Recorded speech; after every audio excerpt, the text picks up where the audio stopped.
Hello everyone, आप सभी का स्वागत है आईएफएस के इस वंडरफुल चैनल पर। एंड आज हमारे साथ जुड़ चुके हैं एक इंदौर की बहुत होशियार लड़की, वी कैन से। एंड इन्होंने सीएट पीजी एग्जामिनेशन दिया है। एंड कौन से सब्जेक्ट से दिया है, कितने मार्क्स है, ये सारी बातें जान लेंगे। ये सब जानने से पहले थोड़ा सा छोटा सा प्यारा सा एक इंट्रोडक्शन इनसे कर लेते हैं। एंड प्लीज़ अपना इंट्रोडक्शन दीजिए। Good evening sir. Good evening. Myself Anushka Patil. मैं इंदौर से हूँ और मैंने अपनी graduation government Holkar science college university Devi Ahilya Vishwavidyalaya से की है और मैं currently BSc fourth year biotechnology subject से कर रही हूँ। ओ, 4 ईयर वाला कोर्स है आपका। ग्रेट हाँ, great. And honour. And can I know the subject from which you gave the CET PG? I gave from life science and biochemistry. Okay, great great. Life science में आपके marks 106 है। Yes बहुत बढ़िया, बहुत बढ़िया। And कैसा, मतलब कितना मुश्किल होता है जब आप बीएससी मतलब अपना ग्रेजुएशन भी कंप्लीट कर रहे हो एंड उसके साथ साथ सीएट पीजी का भी एग्जाम कर रहे हो, प्रिपरेशन? सर, डिफिकल्ट तो होता है थोड़ा बहुत क्योंकि सिलेबस चेंज हो जाता है। जैसे हम्म। मेरा पर्टिकुलरली अभी मेडिकल बायोटेक था तो more focused on genetic engineering, जो इतना नहीं पूछा जाता है। Hmm. But it's about the subject only कि वो उसी का पार्ट है, सो वी कांट लीव। तो इतना मुश्किल भी नहीं रहता है अगर हम कंसिस्टेंसी से पढ़ ले। तो कैसा मैनेज करते थे टाइम को? Actually sir, I was more focused on this part, life science. मतलब एक्चुअली मुझे बायोटेक्नोलॉजी से ही एमएससी करनी है, ओके। तो मैं वही ज्यादा करती थी। तो जैसे मेरे मार्क्स आते ज्यादा, बट मैंने 20 ऑलरेडी छोड़ दिए थे क्योंकि मैंने एनिमल फिजियो और प्लांट फिजियो पे इतना ध्यान नहीं दिया था ओके। क्योंकि it was not part of my subject biotechnology. और बाकी चीजें फिर मैंने की थी।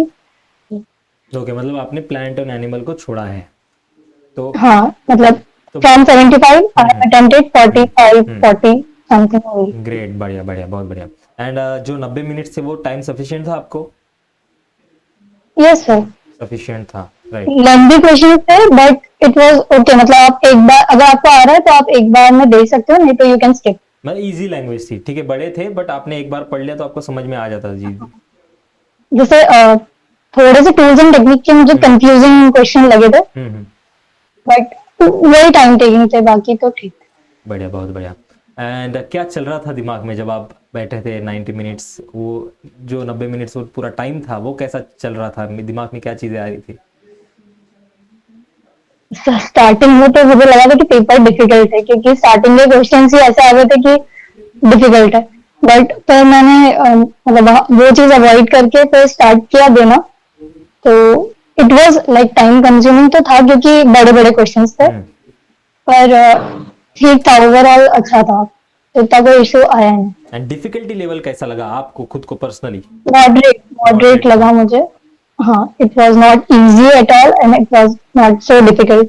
मतलब average we can score from this. Okay. And अगर मैं कहूँ कि ये सीएट पीजी एग्जाम को मैं रद्द कर रहा हूँ एंड आपको फिर से देना है, तो ऐसे कौन सी चीजें आप ऐड ऑन करोगे अपने प्रिपरेशन में? I will be more focused on animal physio and and plant plant physio physio. Right right. क्योंकि वही मैंने हाँ। क्वेश्चन चल रहे हैं। हाँ, राइट। मतलब आपको वो आपने पढ़ा ही नहीं या फिर आपको वो हार्ड लगता था? नहीं सर, मैंने पढ़ा नहीं क्योंकि मैनेज करना डिफिकल्ट हो रहा था क्योंकि कॉलेज आवर्स भी बहुत ज्यादा है। तो हाँ। उसके बाद सेल्फ स्टडी का टाइम कम मिलता है और ओके। असाइनमेंट्स और ये सब भी रहता है। That's why. Right right, because बहुत सारी चीज़ें चलती है जब आप ग्रेजुएशन में होते हो, seminars, projects, practicals, lectures and all, बहुत सारी ये चीज़ें होती है। तो फिर भी इतना टाइम निकालना बहुत बड़ी बात है। एंड जो भी आपने पढ़ा है उसमें से बहुत फेवरेट क्या था आपका, बहुत अच्छा क्या लगता था? Actually, I want to do research in protein. That's why I was trying to understand biochemistry more. Okay. पर वो मुझे इतना जमा नहीं, बट मोर बायो मुझे। मोल बायो अच्छा लगता था आपको? हाँ, फेवरेट। वो ऐसा फेवरेट वाला कोई सब्जेक्ट नहीं है। Biotechnology is my favourite subject one day. Okay. And okay, ठीक है, चलो, फेवरेट तो आपका बायोटेक्नोलॉजी है, बट उसके कॉन्ट्रास्ट में ऐसा कौन सा सब्जेक्ट था जो बहुत डिफिकल्ट लगता था, बहुत ट्रिकी लगता था, कंफ्यूजिंग लगता था? मेटाबॉलिज्म पार्ट, उसमें मतलब क्वेश्चन थोड़े, मतलब अजीब कहीं से भी कुछ भी पूछ रहे थे तो वो आप स्पेसिफिक बता नहीं सकते। ओके, मतलब वो वहां पे आप फंस सकते थे, मतलब ट्रिकी क्वेश्चंस दिया था तो हाँ, आपको थोड़ा उतना कॉन्फिडेंट नहीं आता था उसमें। ओके। ट्रिकी क्वेश्चंस में मुझे इसके लगे हैं, टूल्स एंड टेक्निक्स के। ओके। स्पेशली उन मतलब क्वेश्चंस ठीक थे, वो कर भी सकते थे, बट ऐसा है कि उन्होंने कंफ्यूज कर दिया। हाँ, और 10-20% और कंफ्यूज हो जाते हो जब आप एग्जामिनेशन हॉल में बैठे रहते हो। हाँ हाँ, वो उस टाइम पे ऐसा होता है कि अटेम्प्ट करो तो हाँ, ठीक है, अगर सही गया तो ठीक है, नहीं तो नेगेटिव होने के चांस। डबल माइंड हो जाते हो आप कि करना है नहीं करना है, हाँ श्योरिटी नहीं आती। एंड पीवाई क्यूज का कितना बड़ा हाथ है, पीवाई क्यूज का कैसा रोल है इसमें? सर, एक्चुअली मैंने सेल्फ स्टडी से किया था, तो मैंने आईफास की टेस्ट सीरीज नहीं, जो टारगेट सीईटी पीजी चल रही थी, जो वन शॉट वीडियोस चल रहे थे, उनसे पढ़ाई करी थी। Actually at that time I was not well, I was hospitalised, तो मैंने इतना मैं प्रीवियस ईयर नहीं हम्म। कर पाई थी, हम्म। तो तो मैंने आप सिर्फ वो कितना वीडियोस प्रैक्टिस से करते थे, पढ़ा पीवाई क्यूज नहीं करते थे उतना? है, टॉपिक मतलब पढ़ के तो कितना फायदा क्वेश्चन। होता है वो क्वेश्चंस प्रैक्टिस का? तो फायदा तो होता है क्योंकि आपका माइंड जो कंफ्यूजन दो डायरेक्शन में चलता है, तो अगर आपने वो क्वेश्चन देखा हुआ है तो इट इज मोर इजी और हम्म। क्लियर हो जाता है आपके माइंड को, फिर राइट, आपका राइट, नेगेटिव होने का चांस कम होता है। राइट, है ना, ऐसा वो ये भी नहीं लगता कि कुछ नया देख रहे हैं, फैमिली थोड़ा हाँ, फेमिलियर लगता है, सिमिलरिटीज आपको देखने को मिलती है।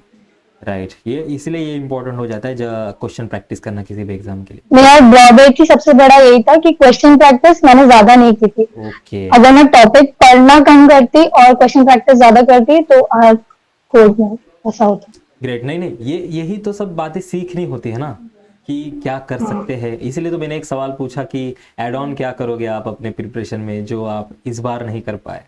बहुत बढ़िया, बहुत अच्छे तरीके से आपने जाना है कि क्या कमी रह गई है, क्या वीक पॉइंट्स मेरे हैं, एंड मैं क्या बेहतर कर सकती हूँ। एंड मास्टर्स तो आपको बायोटेक्नोलॉजी में ही करना है, राइट? यस। और उसके आगे कुछ सोचा है या फिर बस 2 साल का सोचा है, फिर बात का बाद में सोचेंगे? नहीं सर, सोचा है मैंने, पीएचडी का भी सोचा है। पीएचडी का सोचा है आपने, रिसर्च करना है आपको? हाँ, मुझे बेसिकली प्रोटीन, हेयर प्रोटीन पर रिसर्च करना राइट, मतलब और कुछ है। बस थोड़ा सिलेबस में गाइडेंस हमारे मिल हमारे जाए। सिलेबस में और कुछ बोझ तो नहीं डालोगे, और कुछ खोज की तरह तो नहीं डालोगे? ग्रेट, ग्रेट, हम आशा करते हैं कि हमारे सिलेबस में आप कुछ डालो, अच्छा खासा इन्वेंशन करो, रिसर्च करो। ऑल द बेस्ट, बहुत अच्छा आपका फ्यूचर रहने वाला है, एंड बहुत आप एक्टिव हो, मतलब सब पता है आपको कि क्या करना है क्या नहीं करना है, एंड आपने अपने वीकनेस जाने हैं, एंड ये हर बार ऐसे ही रहना है, क्योंकि जब तक आपके वीकनेस आपको पता नहीं चलेंगे तब तक आप उन पर काम नहीं कर पाओगे। ओके, बहुत बहुत बधाई हो आपको, एंड बहुत ब्राइट फ्यूचर रहेगा आपका, इसकी मैं आशा करता हूँ। Okay, thank thank you. You.